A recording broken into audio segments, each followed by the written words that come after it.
바이든 행정부의 사법당국이 전임 행정부 수장이었던 도널드 트럼프 전 대통령의 말하라고 자택을 왜 압수수색했고 무엇을 압수했으며 어떤 증거와 증인들을 내세워 법원의 영장 발부를 이끌어냈는지 그 경위를 담은 법적 진술서가 공개됐으나 절반 정도는 민감한 부분으로 가려졌습니다.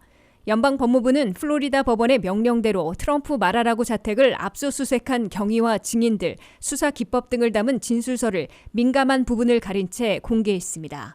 30여 쪽으로 된 법적 진술서 가운데 11에서 16페이지는 거의 전부 가리워졌으며 전체에서는 절반 정도가 블랭크 처리됐습니다.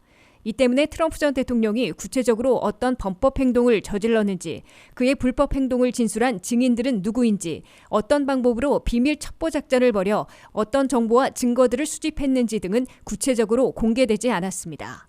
그러나 트럼프 전 대통령이 무단으로 국가 기밀 문건들을 백악관에서 말하라고로 가져와 장기 보관함으로써 스파이법을 위반하고 사법방해죄에 해당하는지를 증언한 증인들이 말하라고 내부에서 나온 것으로 드러났다고 뉴욕타임스가 보도했습니다.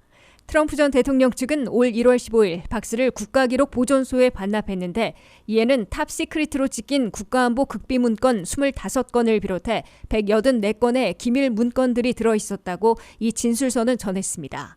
FBI는 트럼프 전 대통령 측의 이런 행동이 국가안보 관련 기밀 문건을 무단 반출 보관함으로써 스파이법을 위반하고 수사 중인 문건을 신속하게 반납하지 않아 사법방해죄에 해당한다고 보고 정밀 수사에 돌입한 것으로 나타났습니다.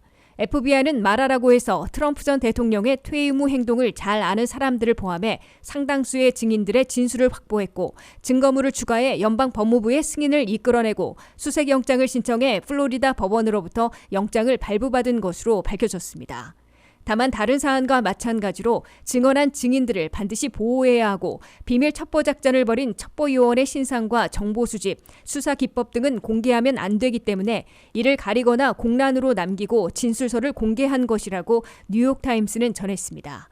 수사당국의 한 관리는 트럼프 전 대통령 측은 국가재산을 마치 사유재산처럼 다뤘으며 국가안보와 관련된 극비와 기밀문건, 외국 정부와 공유해서는 안 되는 정보사안들까지 잘못 다룬 것으로 나타났다고 지적했습니다. 트럼프 전 대통령이 수사당국의 기소로 대배심 재판을 받은 끝에 유죄 판결까지 받더라도 투옥되는 일은 없을 것으로 보이지만 2024년 차기 대선에 재도전하는 공직 출마의 길은 가로막히게 된다는 점에서 사활을 건 법적, 정치 투쟁이 벌어지고 있는 것으로 보입니다.